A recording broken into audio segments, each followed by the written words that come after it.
Sadasa Jabar Kumama di Demisadi, Fit Dunia Jistantin, again, Kenya Sinaka, Bordos Takenya, Odor of Cabernet Nitima, Odolin and Jamal Tahi. Fintali Fanonano Amara, Guya Kalisa Shambra Kumama di Demisadi Ganama, we are Mota or Lora Tibrani, Lubun Jato Takogali Buffet, Dum Badauja, Tony BBS Sitiman, Guya Kalera Fintalo Nifano Amara, or Mota or Lora Tibrani, Lubun Lotakosagali Darbu, Dum Badaufi, Bukati, Mudachundagame, Nanomara, Godina Shawakaba, Ana, Efrata, Ram, no need Dufan, Alcambarsani Bulun, Hawasa Ana, Jille, Ana, Artuma, Furse, Gandota, Ola, Magalota, Chafa, Robit, Kanina, Kachokorso, Garbota, Gola, Sule, Ronda Efi, Masno, Jamret, Talela, Banun, Hawasinaga, Head do Fitofi, Head do Neo, Madesan. Hedduun sababa kanaan qeesaan irraa buqqa'uu gamasi yaadaan qoodan jiraatonni himan guyyaa irraa sadaasa ja'a 2023 ganamarraa jalqabee BBS maddeen naannichaarraa odeeffataa akka turetti hanga ammaatti namoonni 9 baay'een madaa'u akkasuma hedduun raafamaa keessa yoo jiran amma sagaleen dhukaasaa fi waraanaa cimee itti fufeetii jira jedhu jiraattonni gamasi yaadaan qoodaa turan wareegamtoota hanga ammaa maqaan nu ga'e keessaa Muhammad Hussein, Sheikh Ahmad,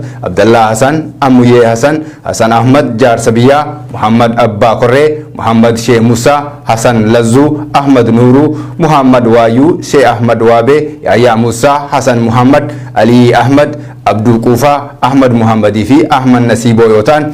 Warroota madaa'anii hospitaala jiran keessaa kanneen maqaan nu ga'e ammoo Adam Hussein Alisha, Junda Ali Muhammad, Jamal Ahmad Adam, Muhammad Yasin Adam, Ahmad Ali Sheikh Muhammad, Muhammad Dawe Faqi, Adam Arbahim, Ali Adam Masito, Ali Muhammad Ali, Musa Ali Warade, Yasin Ali, Musa Babbe, Ahmad Adam Ali, Umar Lazu, Usama Abdallah, Hussein Akkaataan maddeen naannichaa irratti jiru. Lolli kunis wal gaarreeffannaa baatileef ture hordofee kan eegaleedha kan jiran maddeen keenya keessumattuu dhiyeenyaa godina Walloo aanaa Harxummaa Fursee gandoota adda addaa keessatti humnoota finxaaleeffannoo fi qonnaan bultoota aanaa Harxummaa Fursee gidduu haalli ture gara weerara kanaatti ce'uun himan.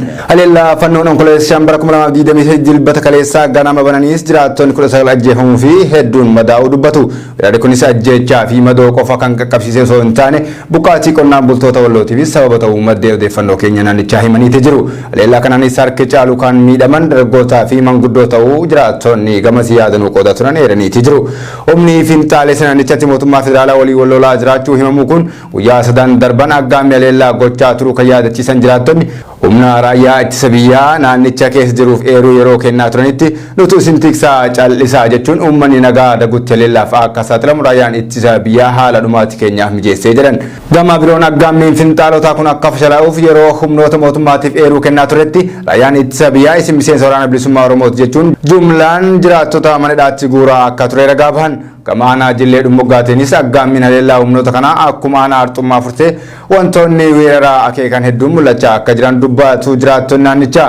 Akkasuma yeroo ammaas humnoonni seera dhabeeyyii fannoo Amaaraa kun humnoota mootummaatii walitti dhukaasaa jiru jedhan jiraattonni naannichaa yaadanuu qoodan. Oromoonni Walloo sababa haala naannicha keessa tureen duulaa finxaalii dursinee mootummaaf yeroo eeraa turetti maqaa biraanutti moggaasanii gidduu lamaanitti okkotee sunsumaan marfamne taanee waddamaa turre jedhu. Sababa duula finxaalii qoratanii fi qonnaan bultoota Walloo qindeessaniif sabboontonni hedduun mana hidhaatti waggootaaf dararamaa jiraachuu kaasuun hedduun manneen hidhaa keessaa bahamanii yeroo ajjeefaman kan achi buuteen dhabamsiifames hedduu jiraachuu jiraataan BBS'f yaada qoode kan maqaan isaa akka hin dhagamne gaafa tokko himeeti jira. Dhumarratti rakkoo keessa jirruu fi dabalamuu maluufis uummanni Oromoo idil addunyaa akka qubanu qabaatan jechuun Oromoonni Walloo yaada isaanii qoodaniiti jiru. Mootummaa federaalaa ibsa guyyaa har'aa baaseen bulchitoonni yeroo Tigraay waliigaltee Piriitooriyaatti mallatteeffame hojiitti kan hin xumurre jedhe. Ibsi biiroo mootummaa federaalaa irraa ba'ee bulchiinsi yeroo Tigraay waliigaltee mootummaa federaalaa fi loltoota Tigraay gidduutti Piriitooriyaatti mallatteeffame guutumatti hojiitti osoo hin hiikin hafuu tajaajilli sabquunnamtii federaalaa addeessatti jira.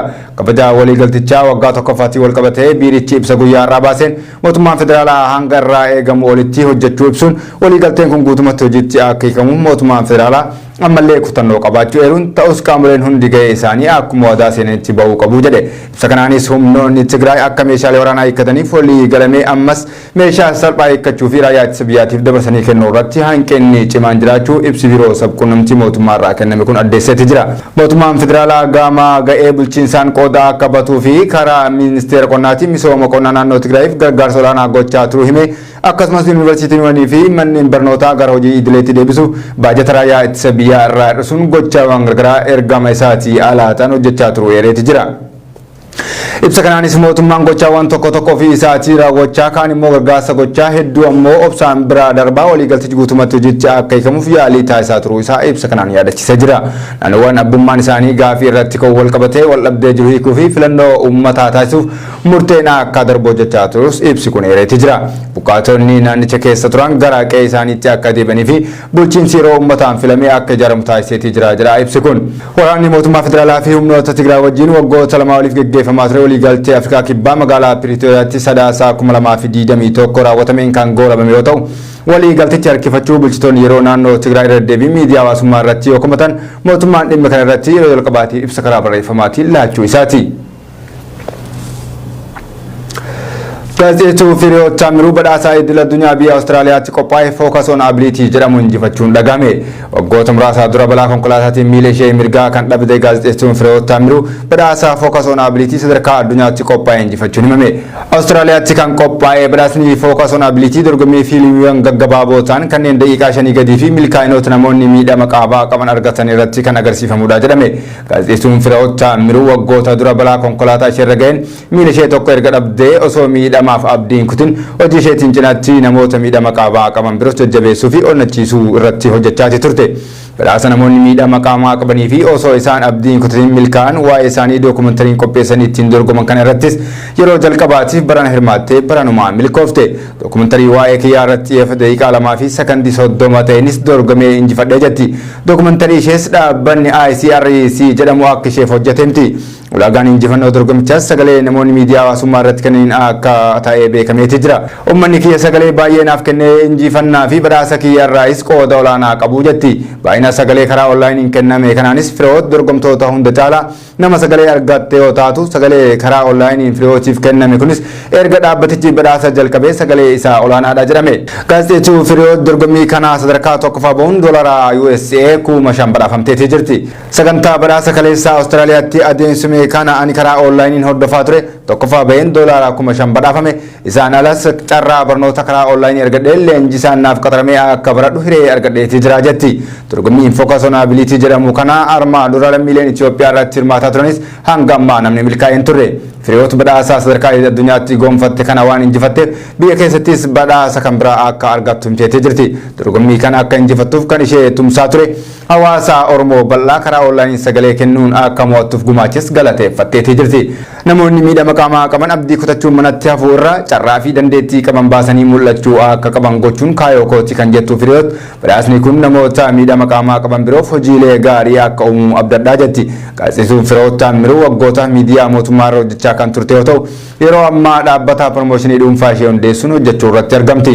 Dorgommii miidhagina bara 2001 magaalaa Adaamaatti qophaa'e irratti injifattee kan turte Firiyoot Taamiruu magaalattiitti ambaasaddar ta'uun hojiiwwan tola ooltummaa hedduu irratti hirmaachuun gumaachaa fi fakkeenyummaa gaarii argamsiisuu irratti argamti. Firiyoot akka lakkoofsa Itoophiyaatti bara 2006 hojiidhaaf Finfinnee irraa gara Adaamaatti osoo imalaa jirtu balaa tiraafikaa ishee mudatee miila ishee tokko kan dhabde ture. Yaadannoon du'aan boqochuu Dr. Kabajaa Artiist Alii Birraa waggaan tokkoffaan guyyaa irraa sadaasaa 2023 magaalaa Dirree Dhawaatti sa'aatii 12 irraa barii jalqabee gaggeeffamaa jiraachuun dhagahame. Waggaa tokko dura sadaasaa 2022 addunyaa kanarraa du'aan kan boqote Dr. Kabajaa Artiist Alii Birraaf guyyaa yaadannoo sagantaa garaagaraatiin har'a ganama sa'aatii 12 irraa eegalee Dirree Dhawaatti kabajamuuf qophiin xumuramuu bulchiinsi magaalichaa beeksiseeti jira. Kantiibaan magaalaa Dirree Dhawaa obbo Kadir Joor ibsa guyyaa tokko dura laataniin guyyaa wixataa irraa jalqabee guyyoota 5 sagantaalee garaagaraatiin yaadannoo artistii Alii Birraa kabajuuf qophii taasisaa jiraachuu eeran.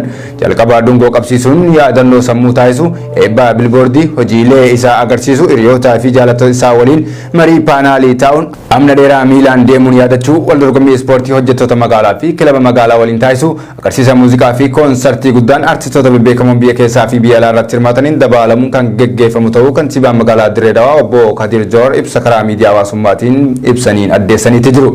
Sanii wajji wal qabatee akka waliigalatti guyyaa isiniinaa yookaanis wiixata jennuun wiixatarraa hanga jumaataa akkasumas isiniinarraa hanga jumaataatti jechuudha sagantaa adda addaati kan kabajamu. Sagantaan duraa guyyaa durarraa jalqabee dhungoo qabsiisuudhaan yaadannoo waggaa takkaasaa kan goonu tahaa sanii ala biilboordii eebisuudha. Biilboordii irraa ara akkasumatti illee miilaan deemuun laga Haareska laga Harree kan jiru akka waliigalatti artistoonni adda addaa asirratti hirmaachuudhaan miidheegsanii waggaa tokkoffaasaa kabachiisuu wajji wal qabatee kan gaggeeffamu taha. Sanii ala marii yookaanis paanaal wuyitii jennuun akkasumatti doktoroonni fi warri keessaafuu isaa wajji walitti dhiyeenya qabu paanaal wuyitii godhamuun yookaanis marii gaggeeffamu kanarratti artistoonni adda addaa Finfinneerraayis iddoo garaagaraarraayis akka jirutti waan hirmaataniif jecha asirrattis kuni sagantaan keessa jiraachuusaa ibsuun barbaada. Artistii Aliin siyaasa Oromoo qajeelchuu qofaaf osoo hin taane haqa sabaa fi sablammootaa hundaaf falmaa waan tureef sabaa fi sablammoonni maatiin firoottan hiriyoonnii fi dinqisiifattoonni akkasuma keessummoonni adda addaa biyya keessaa fi biyya alaa saganticha irratti akka argamaniif kantiibaan magaalichaa yaamicha taasiseeti jira. Gargaartuun Koomishineraa Atileet Daraartuu Tulluu mootummaa Jaappaan irraa badhaasa kabajaa badhaafamuun dhagame. Pirezidaantiin Federeeshinii Atileetiksii Itoophiyaa gargaartuu Koomishineraa Atileet Daraartuu Tulluu badhaasa kabajaa olaanaa mootummaa Jaappaan irraa lammiilee biyyoota alaaf kennamu badhaafamuun ibsameeti jira.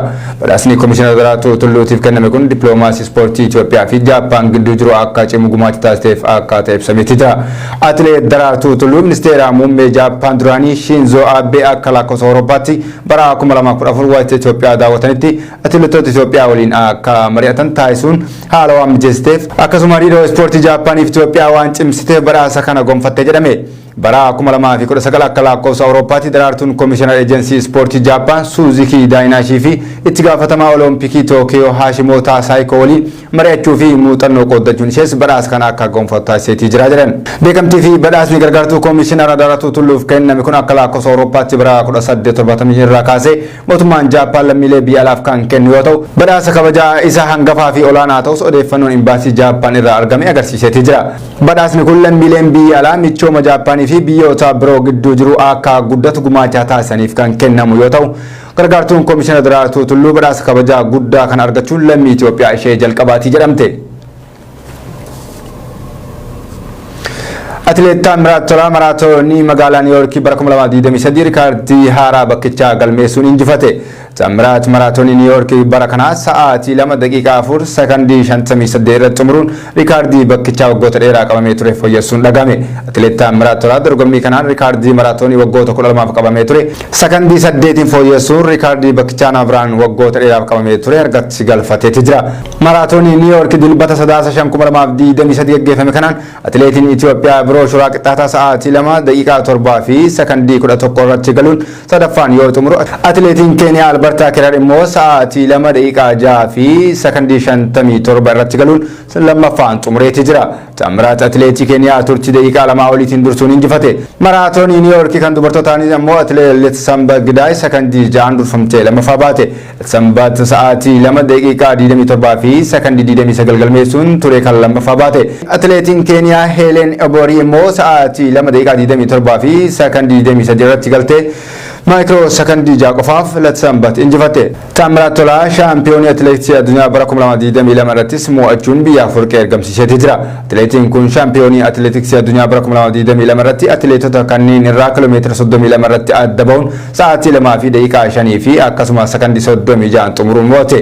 Maraatoonii Niiwuorkii marsaa kanaattis kiiloomeetira 8 ol atileetota hunda dursee deemuun kophaa fiigaa kan ture maraatoonii Niiwuorkii mo'achuu isaatiifis $100,100 argata jedhame.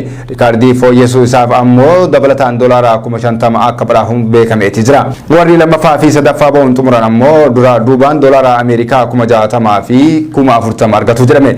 Maraatooniin magaalaa Niiyorkii dorgommiiwwan maraatoonii magaalota addunyaa keessatti gaggeeffame keessaa adda durummaan kan beekamu yoo ta'u bara 1970 irraa jalqabee waggoota 50 oliif waggaan qophaa'uun yaadatama. Seenaa maraatoonii Niiyork keessatti Afrikaa irraa biyyoonni lama Keeniyaa fi Itoophiyaan qabxii boonsaa argachaa turuun ibsameeti jira. Itoophiyaan Keeniyaatti aantee warqee baay'ee dorgommii maraatoonii Niiyork irraa akka argattes Koreen Federeeshinii ibsaa baaseen addeesseeti jira. Injifannoo atileet Taamiraat Tolaa bara kana riikaardii fooyyessuun mooteen alattis Laalisaa Deessisaa bara 2018 mooteeti jira. Atileet Tasfaayee Jifaar bara 2001 Gabra Gizaabeer Gabra Madiin ammoo bara 2010 mo'ataniiti jiru. Ji'a tokko dura ammoo atileet Tigist Asaffaa riikaardii addunyaa maraatoonii Berliin cabsuun mo'achuun yaadannoo yeroo dhiyooti. Egaa daawwattoota keenya oduun irraaf qindeeffanne kan hangammaa isinitti himne ture qophiiwwan BBS hafan.